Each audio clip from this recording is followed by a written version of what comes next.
turn it down? Yeah, go ahead. Go slow. Hello, everybody, and welcome to the Kevin Storm Show.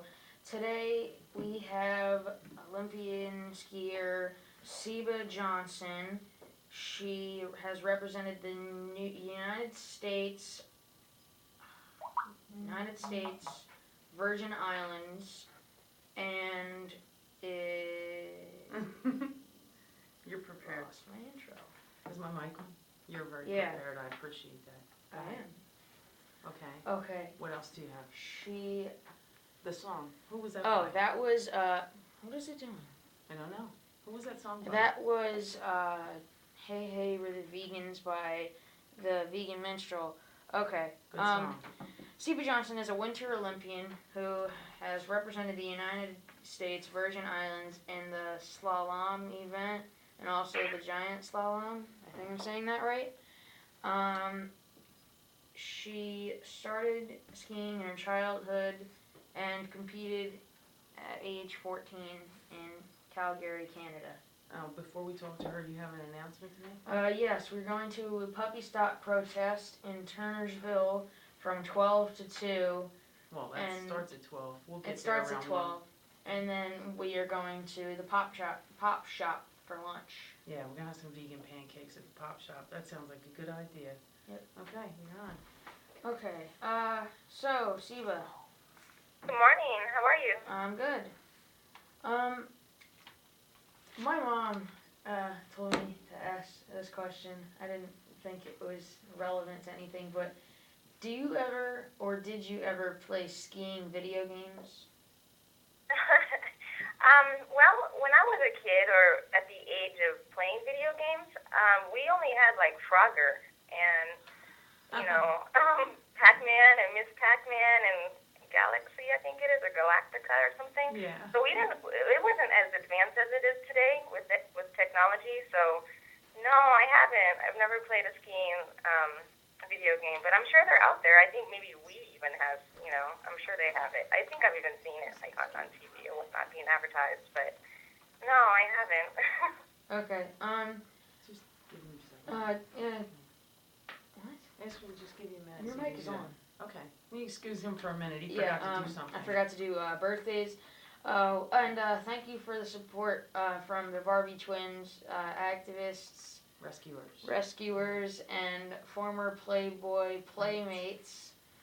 Yeah, they're doing a lot of promotion for you. So, happy Groundhog Day and happy birthday to these vegans. Tomorrow is Linda Rapp Nelson from Pittsburgh, what is it? NC? North Carolina. North Carolina. Okay. The co-founder of the Purple Pig Project. Tuesday is Trish Delahaye, Gary Smith in Los Angeles, Michael Coffenauer, Ukiah, California, a piano teacher? Yeah, piano teacher. Piano teacher. Yeah, I don't tuner. understand. My Go ahead.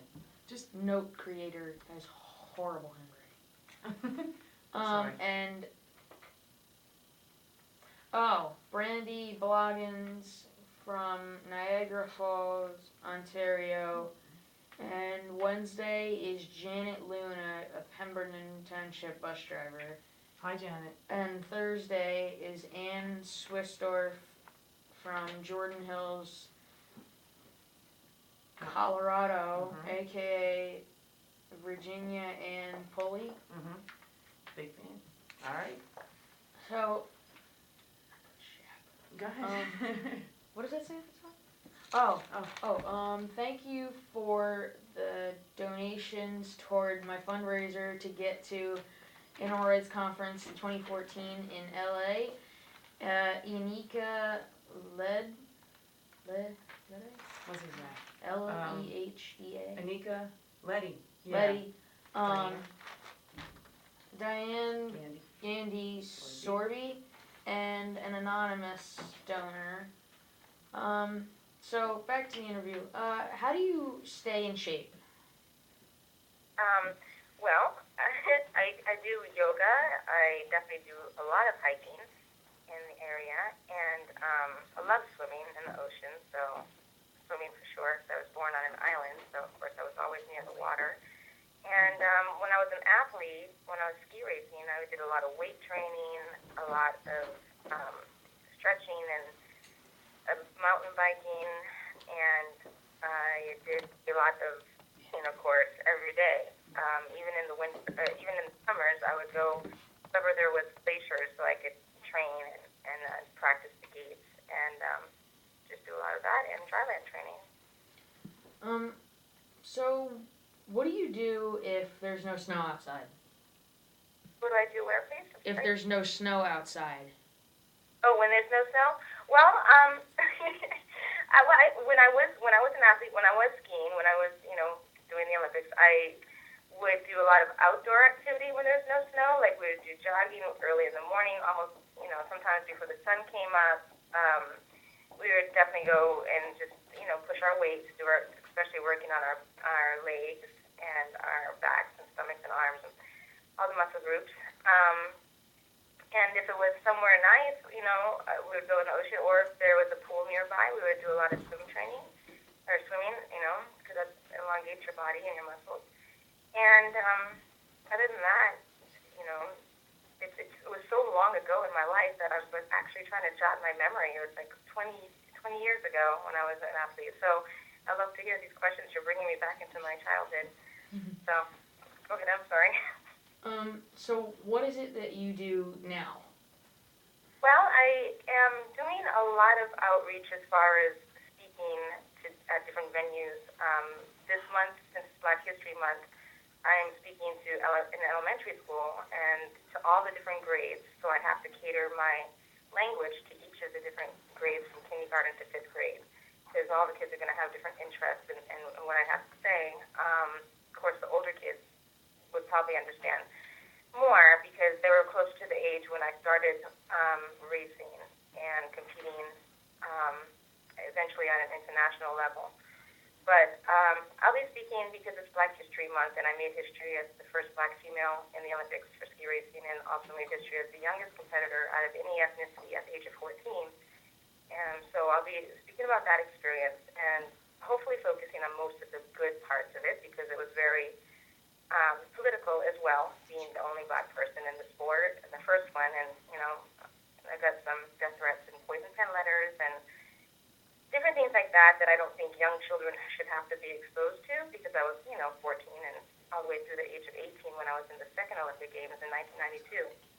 But so when I speak to the kids at the elementary schools this month, I'm just going to hopefully instill in them that they can, if they have a dream, if they want something out of life, if they see a future for themselves and whatever it is, whether it be sports and, education, the arts, just to really focus their attention on that and not let anybody, disturb that focus, basically, and just have all the faith in themselves that they could possibly have, so that if anything, kind of ruffles their feathers, so to speak, it'll just roll off their back. So, other than that, other than speaking to schools, I act. I'm a Screen Actors Guild member. Being around Hollywood and seeing how the business side of the entertainment works, I'm kind of taking a couple steps back because, it's interesting. So I've been focusing most of my attention on speaking up for animals and continuing on with something that I've done throughout my whole life as a vegan since birth. And that's basically trying to change the world. And hopefully one day we'll see a vegan society all over the world. So, yeah. Last year at the AR conference in DC, I met you, and my mom's been kicking herself since then because we didn't get around to getting a picture. So are you going to be at the next one so that we can get that picture? And that was so cute. It was so lovely to meet you, by the way, at the Animal Rights Conference, because your energy was so awesome. And I was like, oh, wow, I can't believe, now these days we have, basically a young adult, or older child or whatnot, on the radio speaking about veganism and bringing people in the veganism community to the air to speak about, all the wonderful advances we're making in the world. And I just want to congratulate you. I think that is so awesome. Like, when I first heard about you, I was like, wow, what a great soul, and so much credit to your mom as well. I know that you guys just started in March, and, this is fantastic, so. Thank you very From much. my heart. Yeah, thanks. Yeah, so since I am out in Los Angeles, it will be easier for me to get to. I would love to attend, and I actually would love to speak if possible. But if you're there, and it looks like you will be, since you're raising money on the internet, and that's so smart of you. And I will definitely see you, and we'll get that picture finally. Well, if I do raise enough to get out there, we could do the show live from there, or record one with you and some other people that are there. That would be awesome. That would be really great. He has a fundraiser up on his Facebook page. It's probably all over the place now. I know the Barbie Twins put it out there, and Camille Marino is back online, so she's put it out there. And it's done through fundanything.com. Fund Anything, and it just people says, actually reposted it. Yeah, they did. And it says, help Kevin Storm get to the ARC in LA. So hopefully he'll raise enough. We got some really nice donations so far. That was really cool. So we'll see what that looks like. And his Facebook page has almost 900 people on it. Yep, only like 20 off. Just for the show. Wonderful. What are the other countries that you visited? The other countries I visited, you said? Yeah. Well, since my father is from East Africa, I visited a lot of countries on the continent of Africa. He's from Burundi, so we've gone to different places like Zaire and Ethiopia, South Africa, and then if you go further north, different countries in Europe, and I would visit those places based solely on my ski racing. Ski racing career. So that was, Switzerland, France, Austria, and I actually lived my senior year of high school in Germany with a host family, and was racing the World Cup circuit during that time. And Alaska, well, I guess that's, considered America, so. Let me see where else. South America, because that's where I trained in Portillo, Chile for the '88 games, before I competed as an Olympian. And an interesting story there in Portillo, Chile, there was, at the end of our training session, for the 2-week sessions that we were there was a big avalanche that came, and we completely got snowed in, and they had to send helicopters to evacuate the people. And me and 3 other guys, and I was 13 at the time, but me and 3 other guys decided, okay, well, we're not going to take the helicopter, we're going to just ski down to the next town. So it took us 4 hours to ski over packed snow, like, avalanches and everything. And it was the most memorable experience I had for my skiing days, but it was absolutely beautiful, so stunning. I was, like, so high up in the mountains, it was above the ski line, so it was really pretty. But, as far as countries, the only country I haven't been to is Japan, and since what's going on in Taiji, I would have a lot of things to say if I was to visit Japan, but against the dolphin capturing and all that's going on right now, but yeah, and I would love to visit the Great Wall of China. So. That would be great. I want to go there too. As far as the dolphins, there is a website, livestream.seashepherd.org. I think that's the right address. And you can actually watch a live broadcast of what's going on there. And what is it? The Bob Barker and the Steve Irwin were both attacked. So that's like the latest news, that they were attacked by Japanese ships just yesterday. Is it hard to maintain a relationship during training?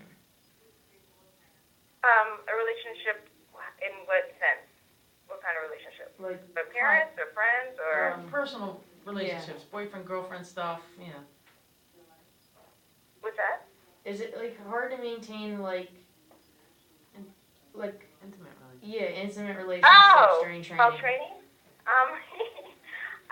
Well, when I was training, I was between the ages of 14 and 18, so I don't think I was in that mindset at that age. I had little suitors when I was in high school, guys sending me Saturday or something like that. I mean, it was, but I call that, back then, I think it was more puppy love, except for when I was at the Junior Olympic, no, what was it? It was the Junior World Championships, and I was 15, I think, or 14. And it was up in Alaska, Mount Alyeska, Alaska. And I met this fellow, his name was Hans Knaus from the Austrian ski team.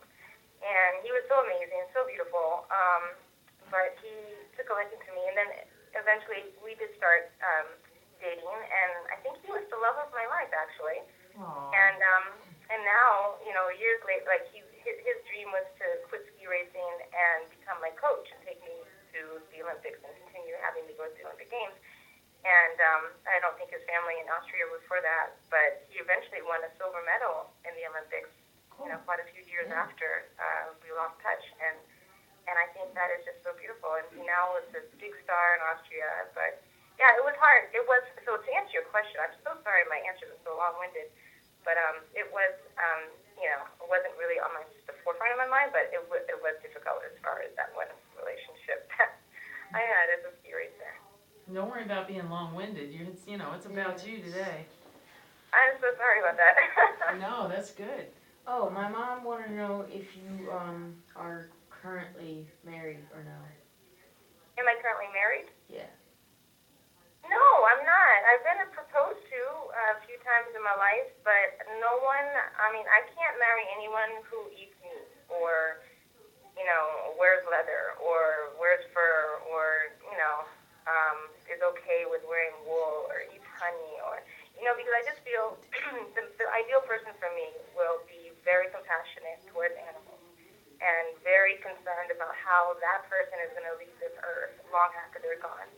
So, in other words, not to, pollute the environment. And I think the biggest contribution they can make to the environment is by going vegan. And I just haven't found that person who, I've met a lot of vegan people, but you also have to have, compatibility as well. So, no, I'm not married, and I'd rather give up my happiness or my relation, like what I want, I never really wanted to get married, I guess, out of life. I would love a life partner, but I'd rather give up my selfish happiness to affect the world with the little time I have on this earth. So I hope that's not too That's perfect. personal that I just shared, but That's just perfect. Maybe you'll bump into the guy, I don't know, I didn't really understand his name, at like a ski event. If you go to one, you might bump into him. there you go. Okay. So what did you want to be as a kid? When I was a kid, what did I want to be, you said? Mhm. Yeah. When I was small, I wanted to be a judge. Oh. I was small.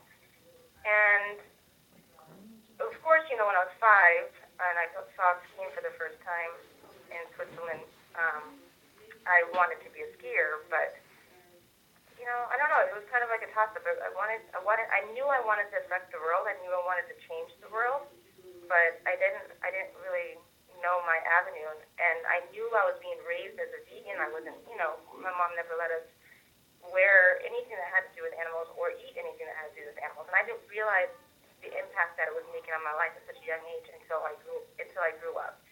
So evidently, that has, fueled my vision of wanting to change the world, and obviously that's the part, hopefully, that I can help change.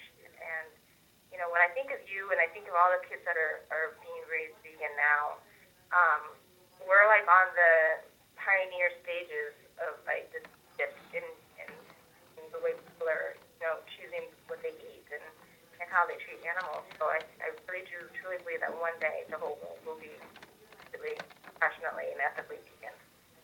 Oh, that'd be great. Yeah, I think so. But yeah, I wanted to say thank you really quick for having me on your show in February of all months of the year, because this is the year that they're going to have the Olympics in Sochi, Russia. And I just wanted to mention that exactly 20 years ago, to this month, I was supposed to compete at the Lillehammer Olympic Games in 1994 when I was I would have been like 20 years old at that time. oh gosh, I just told my age. Anyways, I didn't attend those games in Lillehammer, Norway, because I boycotted the fact that because they had just lifted the moratorium on mink whale hunting, and I didn't go as a protest against that. So this year, exactly 20 years later, I'm now speaking against the fact that Sochi is having orca whales on display at their Olympic games. And I've been trying to get so many people, so many other athletes involved in using their voice to speak against this captivity, because it's definitely, the Olympic Games is no place for any animal or any living being to be in captivity. When we're there in the spirit of celebrating, different nations and different people's athletic prowesses. So I just wanted to mention that one of the torchbearers are going to be a captive dolphin. And I think that people, can really start speaking up, and this might help shift the way that, animals are treated. And, because at the Olympics, we have so many eyes all over the world watching. This would be the perfect time to speak out against captivity. And one of the torchbearers has pulled out of being a torchbearer because this person is so against what's happening with these dolphins and the orcas at this year's Olympic Games. That's great. That's a good promo. Thank you for explaining that. That's important for people to know. That they can get this information online even if they're not on Facebook. Exactly. So when you were a kid, what made you like skiing? Well, I had watched, I was raised in the Virgin Islands. I was born in the Virgin Islands. My mom moved there shortly after she left Africa, where she met my father. And she was pregnant, so she had me born in the Virgin Islands, and even though she's from New England. And I had watched the Olympics on TV as a really small child, and I remember watching, was it Bill Johnson, like one of the ski racers for the USA. And we were living in the housing project. I really didn't know what my future was at that age, but my mom sold some paintings, and we went to Switzerland, to St. Moritz, Switzerland, so we could just take a little vacation, a little trip. And of course, she didn't have any financial means, but, she was able to get where she wanted to go by selling paintings. So we were on top of the mountain, and I was holding my mom's hand, and I had this huge afro, and I saw the skiers just skiing down on St. Moritz, and it was such a beautiful day. And I've told this story many times, but I just remember it so vividly as a 5-year-old. And I was holding my mom's hand, and I looked up at her, and I was like, Mom, I want to be a skier.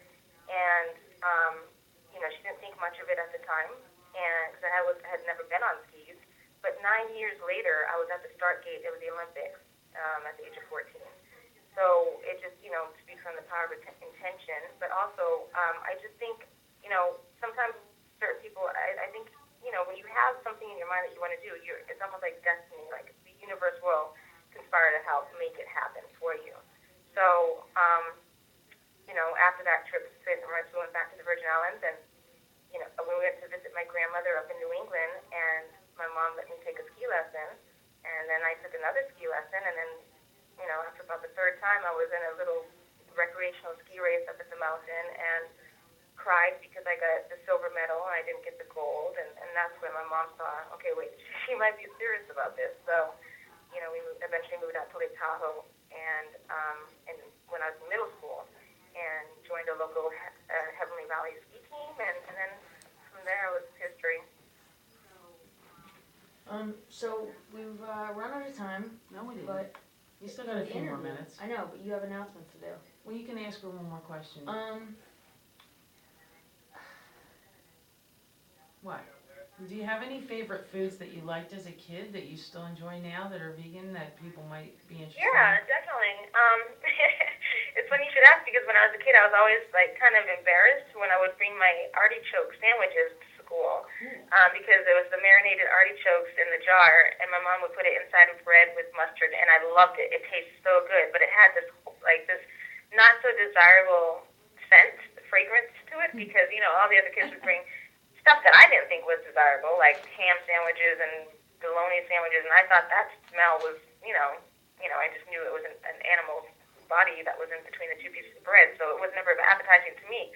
But Yeah, so the artichoke sandwiches I loved as a kid, and I have like 3 jars of artichokes in my cabinet right now. The avocado sandwiches my mom would make were really great that I would take to school as a kid. And actually, I get emails and stuff on Facebook from friends I haven't seen since my childhood, and they tell me that coming to my house as a kid was the first time they ever saw an avocado or a pomegranate or a mango, and they were like, you and your mom, changed our lives. So thank you for exposing us to all these foods we never knew about. That's really cool. Have you read Victoria Moran's book, Main Street Vegan, with the big avocado on the front of it? It's beautiful. Artichoke on the front. Artichoke, sorry. No, it's not. Yes, it is. It's an artichoke. Oh, okay. Avocados don't have leaves on the side of them. Okay. I love it. Oh, Kevin, you're so cool. We had that book on the table. We had the vendor table. We were with American Vegan Society at the conference, and that was right in the middle of the table.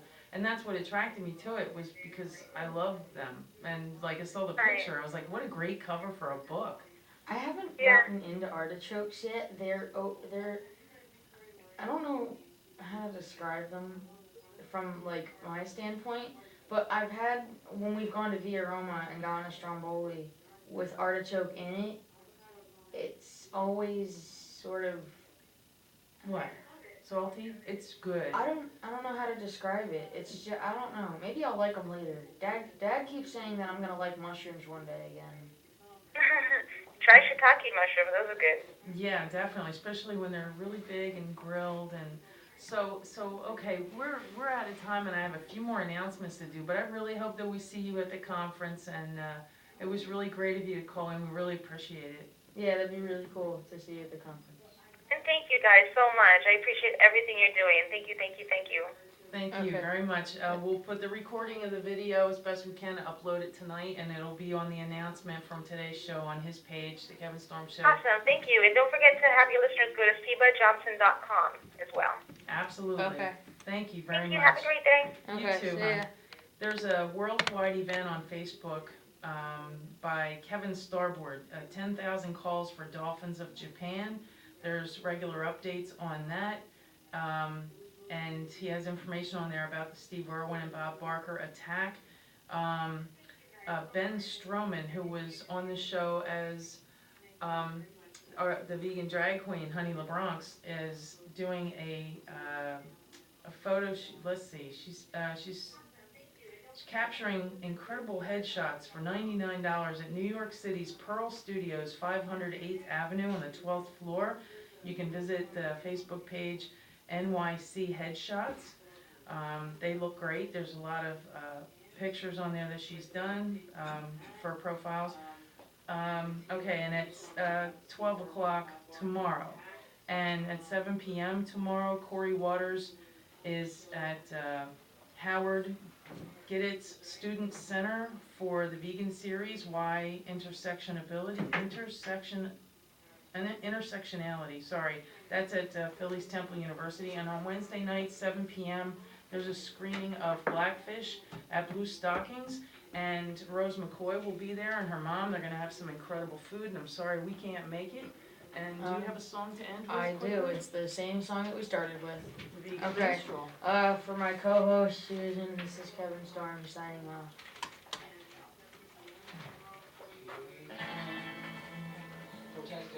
See ya.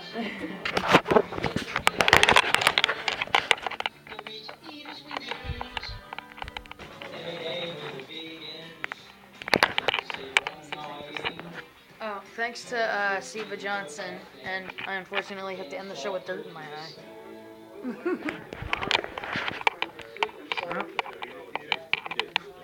it smells good out here. Hi, who's here? Hi, Adam. Hey, how's it going? Very good. Do you like the Good show? show. Good show. Thank you.